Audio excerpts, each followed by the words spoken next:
Good day, guys. Welcome to Talking Tactics. Today, I'm going to preview together with you the London derby between Chelsea and Arsenal. In this video, what should you expect? I'll be talking about the stats and the expected tactical analysis between the Chelsea and the Arsenal managers. I'm talking about the Enzo Maresca and Arteta. I'm a Chelsea fan, as you can see behind me.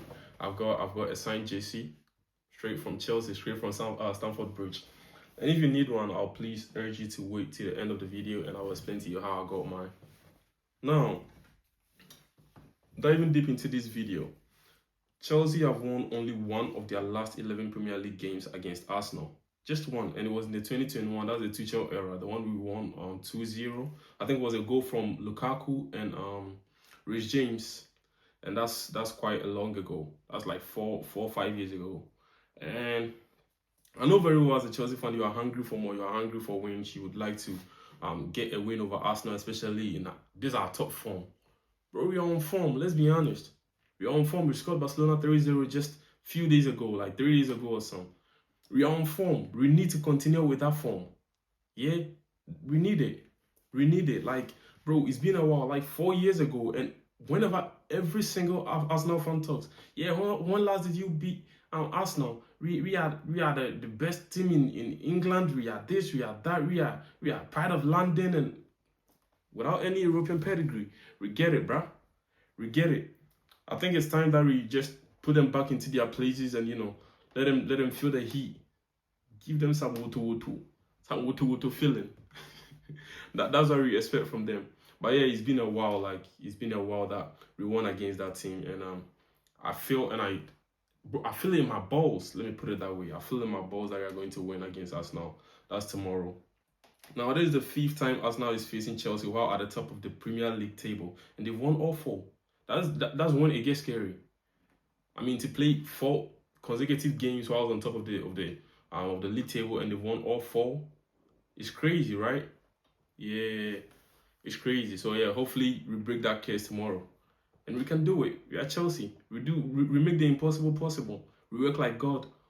Whatever everybody tells us, yeah, it's impossible. You guys can do it. That's why we make it possible. That's what we turn over, like we flip it over and then make it work.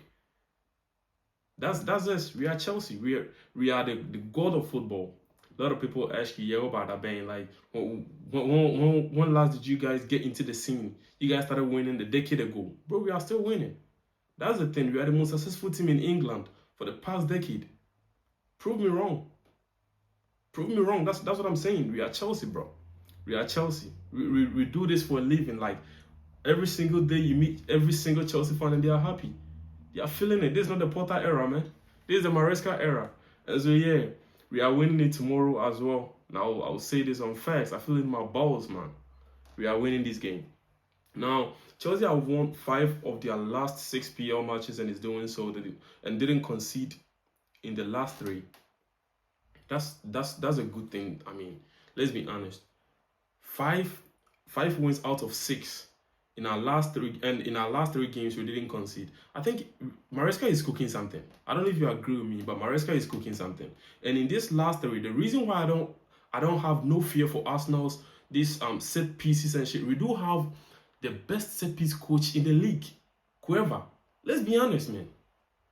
That guy is a beast, and I know very well he's cooking something. He is. He's cooking something. Chelsea have won 7, drew 2, and then lost 3 games. That's basically our last 12 games. We've won 7, we've drew 2, and then we've lost 3. And in doing so, we've scored 23 goals. We've conceded 11. This is what I'm saying, and this is the time, or this is when I will say that Chelsea and Arsenal do have similar tactics, and that is what shows clearly that they are students of Pep Guardiola. You may not agree with me, but in this video I'm going to break it down so you get my point, you get where I'm coming from, right? Whatever you think or whatever you feel is the reason why this is happening, just let me know in the comment section, all right? Now, Arsenal also have 11 set piece goals. Chelsea do have 9. Highest in the league, 11-9. Like, this is crazy. I won't even lie. Just 11 goals in set pieces. But I'm not scared. You know why? Chelsea do have the best set piece claimer in the league, and that's Robert Sanchez. Man, that guy is doing crazy. Let's sing his praise. Like now, he's proven us wrong. I was a big Sanchez out. I was that type of a person, but now, bro, he's improved, and so let's give him his flowers. That's the whole thing. That's all I'm saying, man. Sanchez has really improved, and so we should talk much about Sanchez lately. Now, talking about it, Chelsea have also conceded only 4 corners, only 4 in our last 4 games, and we played against Karabakh. We conceded 2 corners. That's what I'm saying. Maresca has been cooking in the last 5 games, right? Let's say the last 4 games prior to Arsenal's games, the Arsenal game. Sorry, we played and then we conceded only 2 corners from the Karabakh game, conceded 1 corner from the Wolves game, and conceded 1 corner from the Burnley game. And against Barcelona, I mean, even Burnley had a corner, even Wolves had a corner. Barcelona had 0 corners, like 0, bro. This is crazy, and it tells you how good and how detailed the EPL is. We knew we are facing Arsenal, whose, I'll say, strength, core strength, it's not about the open play. It's about the set pieces. And prior to the game, 4 games before the Arsenal game, we've conceded only 4 corners. The fourth game, the fourth game, we conceded 2 corners from Karabakh. The third game, prior to the Arsenal's game, is 1 corner conceded. The same happened to the Wolves and the Burnley shit. Like, bro, it tells you how prepared and how good and detailed these coaches are, right? But you know, I can tell you one thing. Chelsea and Arsenal do have the same tactics. Some way, somehow, they build up together, they do everything together. It's just one thing that separates Arsenal from Chelsea. And that's why Arsenal are good defensively. And that's why they are where they are. They're on top of the league. That's why. If not, they are the same. They have similar tactics, right? Now, let's finish with the stats first, right? Now, since 2022-2023 season, Arsenal have lost just 3 of their last 40 London derby matches in the Premier League. They've won 28 and they've drew 9. That's crazy. Let's be honest. Man, give it up to Arsenal. Like they've done the unbelievable. 40 London derby games. 40, bro, and they've lost just 3. This is crazy. This is crazy. I wish this very start for my team. I won't lie. This is crazy. Like Arsenal has done, like they've done it all. 40 London derby matches. I mean, let's give it to them. They've done it all. Last away game for Arsenal, they drew 2-2. Yep, to Sunderland, we all know. And so I know coming back to coming to their neighbors, coming to England, coming to Chelsea, they are going to concede more than the 2. And I'm tipping Chelsea to win 3-0 or 3-1 because Arsenal also has a lot of goals. So 3-1, 3-2, like this game is a GG game. Everybody's going to concede, but I'm tipping Chelsea to win because of few things. I'm a Chelsea fan, so yeah, definitely that Chelsea bias will be there. But still, I'm tipping Chelsea to win this game. Now, in the last 2 home games for Chelsea, they've won all by 3-0. That's the Wolves and the Barcelona team. With Wolves, people may say, yeah, it's just Wolves. But Barcelona, what do you say then? We won all by 3-0. And so it's a good sign. And Pedro Neto has also been involved in 5 goals in his last 5 PL appearances. 3 goals, 2 assists. Crazy form, man. Crazy form. That guy is, I don't know, he seems to, I mean, to me, he seems to be a very loyal servant to Enzo Maresca. A very, very loyal servant. Whenever he goes, I'm deploying this tactics. And so I want you to do this. You see Pedro Neto, like being that guy. Look at, as against Barcelona, around the 80th minute or 70th minute, and that guy was running his heart out, like, just let me go, let me do this, let me do something. I just want the 4th goal. Like, he's pushing for it. Once you are leading 3-0, bro, that guy is crazy. And I love Pedro Neto, the commitment and everything. I love Pedro Neto because of that, man. Let's be honest, he's done so well for the team. He's done a whole lot for the team. Now, let's put the tactics aside, the history aside, right, and get into the tactics. Now, the reason I was saying, or I've been saying, that Chelsea and Arsenal do have the same kind of tactics, the same build-up and everything is, yes, I said it, how they build up. Chelsea do build up with a 3-2 build-up. Now, if a coach uses the 3-2 build-up, what does it mean? That means he's playing 5 up front. He has 5 players waiting for the ball to do something with the ball. Whenever Chelsea meets a very dangerous side, big team. The same he did with PSG, Liverpool, name them. Whenever he meets the big boys, now he built up with 3 players at the back. That's the 2 defensive, the 2 center backs, and then 1 fullback. And in a case where their winger is dangerous, they have a dangerous winger, like in this case or in this game, Saka. We are going to see Cucurella joining the 2 center backs. That's Chalobah and Fofana, making 3 at the back. Having our 2 DMs or 2 players in the middle, that's the 3-2. And the 2 DMs in the middle is going to be the likes of Caicedo and Reece James. That's what's going to happen in this game. You're going to get Caicedo and Reece James in the middle, right? Pushing Enzo forward. Now, in a case where Palmer comes in, that means Gusto isn't playing. And if Gusto plays ahead of James, that's because James is going to be on the bench and we are going to see Palmer in this game then. So now, let's assume Palmer is not playing, right? We are going to get the 3-2 build-up, the 3-2-5 build-up. People call it the 3-2-5 as well because it's the same as the 3-2 build-up. We are going to get 3 defensive players. That's the 1 fullback together with the 2 center backs, and we're going to get 2 DMs. That's Caicedo and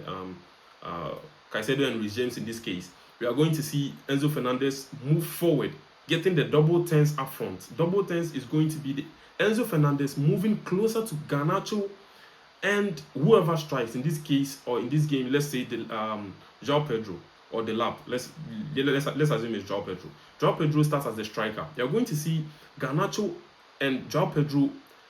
And in between them, you're going to see Enzo Fernandez. That's what we call the packet, or right in front of the D. The D is that 180 degree or 180 angled circle right in front of the 18-yard box. That's what we call the D. So you're going to see Enzo Fernandez move there. Now, what does it do with the right winger, the fullback? Sorry, the fullback. That's the right fullback in this situation, who is Gusto, is going to move forward to the wing and then collaborate with Pedro Neto. And Pedro will also move to the D. That's right in front of the D. You're going to see Pedro Neto there, having 5 players at the back, 5 players attacking, having 2 players in the midfield, and having 3 players at the back, building up. Now, this is what Chelsea does, right? Whenever they meet the big boys, that's what they do. Who is having a dangerous winger? In this case, in the Liverpool game, which I've put on the screen, we are going to see that, and it's not we are going to even see. We know that Salah is crazy. Salah is good. So what did he do? He had Cuckoo back because I won't risk. That's what Maresca had. He's not going to risk Cucurella going up, leaving Salah. So then Cucurella sits together with the 2 center backs, right? And then he get 5 players up front, 2 in the middle, and then 3 at the back. Perfect. Why? And what made me say that Arsenal and Chelsea build up in the same way? Look at the Arsenal against Leeds build up. Arsenal do have 3 players at the back, 1 fullback waiting, right? Now, 1 fullback joining the 2 center backs. What do? They have the 3, 2, and then 5. That's the 3-2 build up. Did you picture what's on the screen? Now, 3-2-5 build up. What does it do? He inverts rather, instead of pushing one person flying on the wings and like what Maresca does. Arteta doesn't do that. Like, he just pushed 1 fullback straight into the midfield, right? So in this case, let's say you push Calafiori, as you can see here. Calafiori is in the middle, and he pushes Declan Rice because he's good in build-up. He pushes Declan Rice back 7 as a box-to-box midfielder, and then we have the rest up front. Just go do your thing. It's the same, no difference. And so that's the reason why we are scoring goals. A lot of EPL teams haven't realized that, and so we are taking advantages of it. Like Arsenal will take advantage, Chelsea will take advantage, and then we go. We are scoring a lot of goals because of this. Now, a lot of people will ask the question why, if they are playing similar formation and everything, why Arsenal is not conceding and Chelsea is conceding. And it's because whenever Chelsea is defending, right, Chelsea defend in 3 lines. We call something the defensive lines. We have the high, we have the mid, and we have the low. So whenever a team sits low, we call it the low block. You know, it's like 3 different blocks, and we also call it the defensive lines. Whenever Chelsea is defending, the first line that pushes forward attack man to man. Arsenal does the same thing. They attack, like they attack the opponent. They press the opponent. man to man. Yeah, they just don't give space. So in this case, I'm using the Barcelona game, the Barcelona Chelsea game. We've seen them marking each other, like just push forward. The same happens to Arsenal. Arsenal too, they push forward. Arsenal against Bayern, they did the same. I'll put that on the screen as well. They push forward, they suppress you, they make sure they confuse you, like they just want to confuse you, suffocate you with the press. That's what they do. Everybody wants to suffocate the front of it because they all use those very defensive lines. They all use the three. I told you they play very similar game, similar tactics, everything. Now, whenever they get to the middle of it, that's where the problem lies, right? Whenever they get to the middle of it, now you will see Chelsea defending, like when the ball gets to the mid block, Chelsea will be defending still in man-to-man. That's the problem. Arsenal doesn't defend man-to-man again. They then start to defend in the zonal, like we call it the zonal marking, the zonal defending. So then they try to cover the spaces which you may create your chances from. Arsenal just cover those places. That's what they do. Arsenal doesn't defend man-to-man like Chelsea does. So with Chelsea's problem, whenever a player beats his man, whenever the opponent beats his man, or our player gets confused by the opponent's movement, then you see us thinking, oh, where do I pass? Where's my player? This, that. Then they overload and they create a chance out of it. And that's why Chelsea has considered 11 goals. That's why we've considered 11 goals as a team. But Arsenal defend zonally. We call it the zonal marking or the zonal defending. They make sure they don't leave a space for nobody to attack or create chances, right? That's what Arsenal does. Now, the best thing is Chelsea do have Enzo Fernandez, who is good in creating. We have Estevao, and we have Cole Palmer. If only Maresca is going to start Cole Palmer, then I'm expecting 3 goals from each. You know why? Because the little chances they get, Cole Palmer has shown us on countless occasions how creative he is.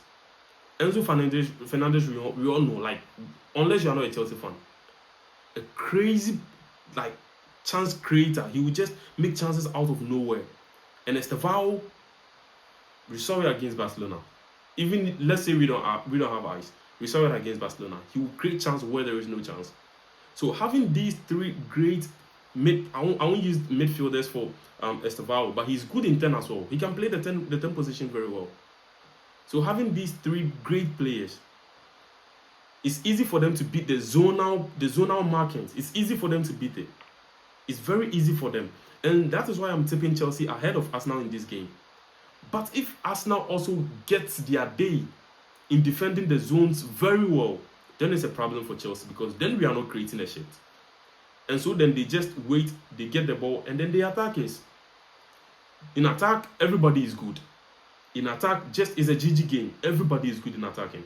Chelsea will attack, Arsenal will attack. But in the case of defending, that's where the problem lies. So if you are to beat that zonal marking, that zonal defending, because they are not marking anybody, they are just marking the zones. So you don't have, you get no place to pass the ball to. But in the case of Palmer, we've seen it. He has ways of laying passes right in between players, making sure the pass goes to whoever he wants to pass the ball to. And we saw it in the Club World Cup. That's the thing. That's what I want. I want from my players. That's what I want from the Chelsea players. And if it happens, trust me, Arsenal is drinking like 5 goals or something. Not less. If it happens. I'll be here Monday, we'll be talking about this. If it happens. And trust me, Arsenal is a good team. Arsenal is a very, very good team, a very, very good side. And I respect Arsenal. But bro, I don't know why, but I see and I feel it in my balls, as I said earlier on, that Chelsea is winning this game. Right? Now, to end this video, I promised you guys to tell you how I got this very shirt, the signed jersey. Just download the Chelsea app and then create your, how do I call it? Create a username, your password and everything. Log into it and start doing the play predictor. The play predictor. You predict, you win, like you get closer to it, you win, and then you are good to go. Here I'm going to do my my prediction online, and then analyze with you, like let you know what to expect in the play predictor zone if you don't know anything about it. But if you do, just always predict the game, and whoever gets the prediction, I mean the most scores, of the game gets the signed JC. I got mine from the Chelsea website. I do have a box here. I'll show you in the next game, so you know I'm not faking it. But yeah, just go check it up on the app, and then you realize what I'm talking about. So they will ask of like how many goals you are going to score, and then in this case, I've said it earlier on, and who scores first for the Chelsea team, in which minutes they will score the first goal, how many shots will Chelsea have overall, the shot on target, the possession, and how many corners Chelsea will have, and then you just submit your answer, and you win, you get a shirt. Yeah, that's the whole thing. I've won twice actually. I've won twice, but the first one I was I drew with somebody. I think it was in the Everton game, the Chelsea Everton game that we lost 2-0. I drew with somebody, and so the person got the shirt ahead of me, and my next shirt, that's this one. I got it from the Conference League. Yeah. So in order to get one, just go to the Chelsea app, play predictor, and then predict it and get going. Yeah. See you guys in a review. We'll be there, and I won't eat my words. I'm a Chelsea fan. But matter of fact, the scorers, like, yeah, they are favorites. We win. Hallelujah. Catch you guys later. Bye.